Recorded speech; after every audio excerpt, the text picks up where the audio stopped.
Salam keluarga Malaysia kepada penonton yang sedang beristirahat bersama keluarga tersayang. Bertemu kembali dalam program Lensa Global yang akan membawakan anda perkembangan semasa dan terkini yang berlaku di seluruh pelosok dunia.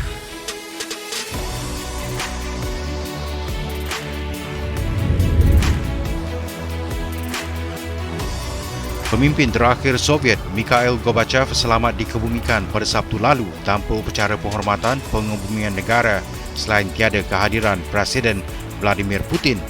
Gorbachev yang dikenali di Barat sebagai Gorby meninggal dunia Selasa lalu pada usia 91 tahun berikutan penyakit yang serius dan lama dihidapinya.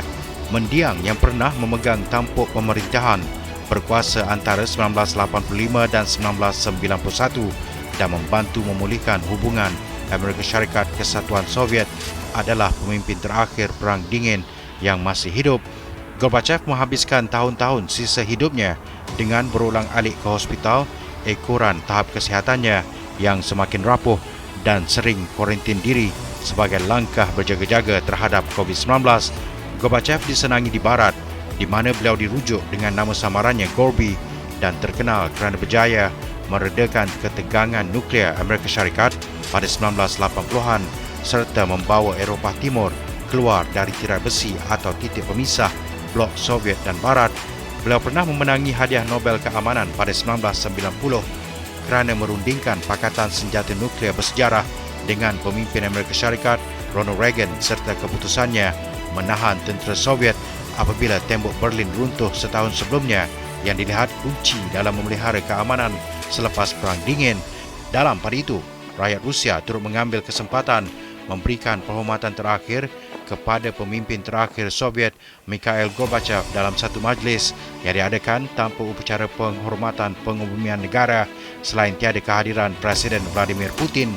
Orang ramai berkabung dan beratur melewati keranda Gorbachev yang dikawal pengawal kehormat di Hall of Columns di dalam bangunan bersejarah di pusat Moskow yang secara tradisinya digunakan untuk pengebumian pegawai tinggi Rusia termasuk Joseph Stalin pada tahun 1953. Selepas beberapa jam keranda itu dibawa keluar dari Dewan Dalam Perarakan yang diketuai oleh Dmitry Muratov, ketua pengarang pemenang hadiah keamanan Nobel Akhbar Bebas Novaya Gazeta yang dibantu oleh Gorbachev.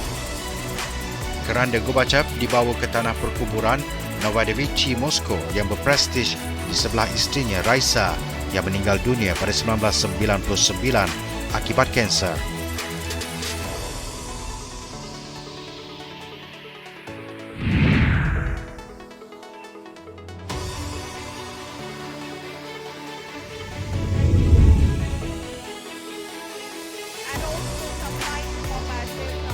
India pada Jumaat lalu telah melancarkan kapal pengangkut pesawat buatan tempatan yang pertama di pantai Kerala.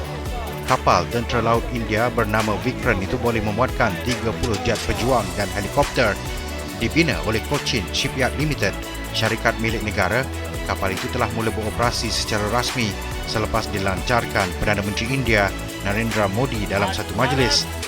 Hari ini India telah menyertai negara-negara lain di dunia dan menghasilkan kapal pengangkut pesawat mega menggunakan teknologi tempatan. Hari ini, INS Vikrant telah memberi keyakinan baharu bagi India, kata Modi. Kapal sepanjang 262 meter dengan berat mencecah 45,000 tan itu menggunakan 4 turbin gas yang menghasilkan kuasa 88 megawatt. Ia mampu mencapai kelajuan maksimum 28 knot. Pembinaannya bermula pada 2009 dan projek yang telah siap itu menelan belanja kira-kira 2.4 bilion dolar Amerika. Perdana Menteri India itu juga mendedahkan panji baharu Tentera Laut India yang sebelum ini mempunyai lambang salib St. George. Diilhamkan oleh Chhatrapati Shivaji, pemerintah Maharashtra abad ke-17 yang disegani, bendera Tentera Laut baharu kini akan megah berkibar di laut dan di langit, kata Modi.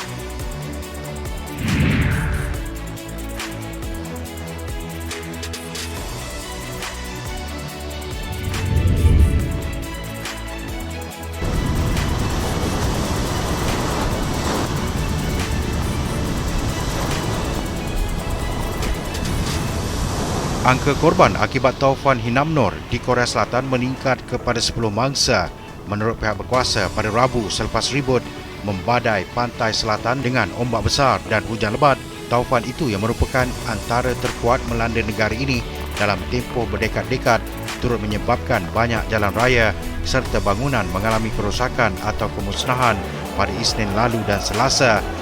Di bandar pelabuhan Pohang yang juga antara kawasan paling terkesan, 7 mayat dan 2 mangsa terselamat dibawa keluar dari tempat parkir bawah tanah sebuah pangsa puri yang ditenggelami air, kata Ibu Pejabat Tindak Balas Keselamatan dan Bencana Pusat. Media tempatan melaporkan 9 mangsa berkenaan terperangkap selepas turun ke kawasan parkir itu untuk memindahkan kenderaan mereka ketika hujan lebat. Operasi mencari dan menyelamat diteruskan dengan pihak berkuasa memaklumkan dengan 2 orang dilaporkan masih hilang. Pihak berkuasa berkata masing-masing satu kematian lain disahkan di Pohang dan Gyeongju, termasuk seorang mangsa yang maut apabila sebuah rumah ditimbus tanah runtuh.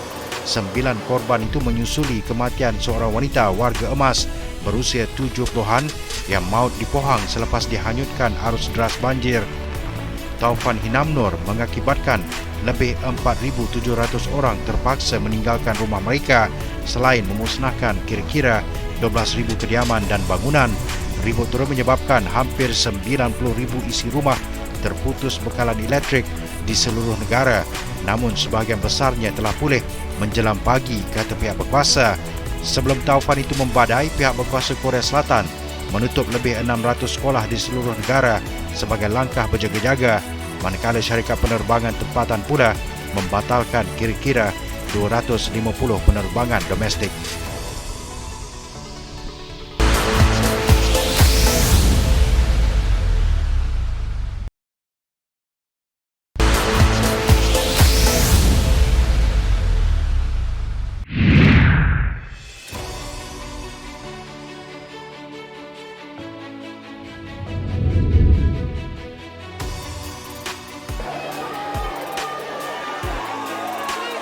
Naib Presiden Argentina Cristina Fernández de Kirchner terselamat daripada cubaan bunuh oleh seorang suspek bersenjatakan pistol di luar kediamannya pada Khamis minggu lepas. Dia dikerumuni penyokong di luar kediamannya apabila seorang lelaki bersenjata mengajukan pistol tepat ke arah mukanya. Presiden Alberto Fernandez memaklumkan senjata api itu mengandungi 5 peluru namun tidak kena pada sasaran ketika tembakan dilepaskan. Cubaan bunuh itu berlaku ketika de Kirchner baru pulang dari mahkamah selepas menjalani pembicaraan bagi kes rasuah terhadapnya selepas dia menafikan pembabitannya dalam sebarang skandal rasuah. Menurut polis, suspek yang juga rakyat Brazil berusia 35 tahun kini sudah pun ditahan dan siasatan dijalankan bagi mengenal pasti motif serangan. Sehari selepas cubaan membunuhnya, Naib Presiden Argentina itu buat pertama kalinya telah muncul di khalayak ramai melambai sambil tersenyum. Beliau disambut meriah oleh sekumpulan penyokong yang berkumpul di luar kediamannya sambil diberi kawalan ketat oleh pihak keselamatan. Dalam pada itu, menerusi ucapan yang disiarkan secara langsung, Fernandez menyelar serangan itu dan menyifatkannya sebagai ancaman terburuk sejak Argentina mengamalkan semula dasar demokrasi pada 1983. Rakaman video disiarkan media tempatan menunjukkan suspek mengacukan pistol ke arah de Kirchner sebelum naib presiden itu menundukkan kepalanya. Satu lagi video menunjukkan orang ramai cuba melindungi naib presiden daripada suspek. Dalam perkembangan terkini, polis Argentina pada petang Selasa telah memindahkan suspek ke Mahkamah Persekutuan Argentina untuk memberi keterangan di hadapan hakim mengenai cubaan membunuh. Fernando Sabak Montiel dibawa ke mahkamah di bawah tahanan polis yang ketat selepas dia enggan bercakap minggu lalu. Pihak berkuasa telah menahan Sabak Montiel, seorang lelaki Brazil berusia 35 tahun, tetapi masih belum mendedahkan motif serangan itu.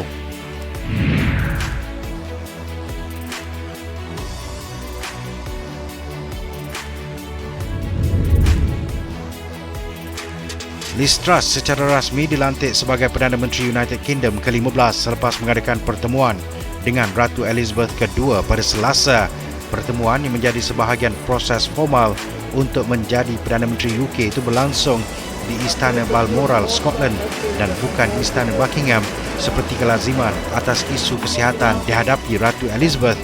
Dalam perkongsian gambar pihak media, Ratu Elizabeth dilihat tersenyum menerima kehadiran TRUST di istana semasa kedua-duanya bersalaman. Bekas Perdana Menteri Boris Johnson turut hadir bagi penyerahan kuasa kepada TRUST sekaligus meneruskan kesinambungan usaha menangani pertumbuhan ekonomi UK. Ini termasuk dalam menangani kos sara hidup terburuk yang dihadapi negara itu dekad ini. TRUST dilaporkan kembali ke pejabatnya di 10 Downing Street, London dan memberi ucapan sekitar jam 4 petang waktu tempatan pada Isnin. TRUST yang berusia 47 tahun meraih kemenangan selesa menewaskan bekas Menteri Kewangan Rishi Sunak dengan undian majoriti sebanyak 81,326 berbanding Sunak 60,339 sekaligus menjadi pilihan pemimpin Parti Konservatif untuk menggalas tanggungjawab Perdana Menteri UK. Bermula dengan 11 calon, pemilihan Perdana Menteri Britain berakhir dengan pertembungan antara Sunak dan TRUST apabila ahli Parti Konservatif membuat pilihan pada 2 September lepas. Kemenangan TRUST itu sekaligus menjadikan beliau sebagai Perdana Menteri wanita ketiga buat negara itu selepas Margaret Thatcher dan Theresa May.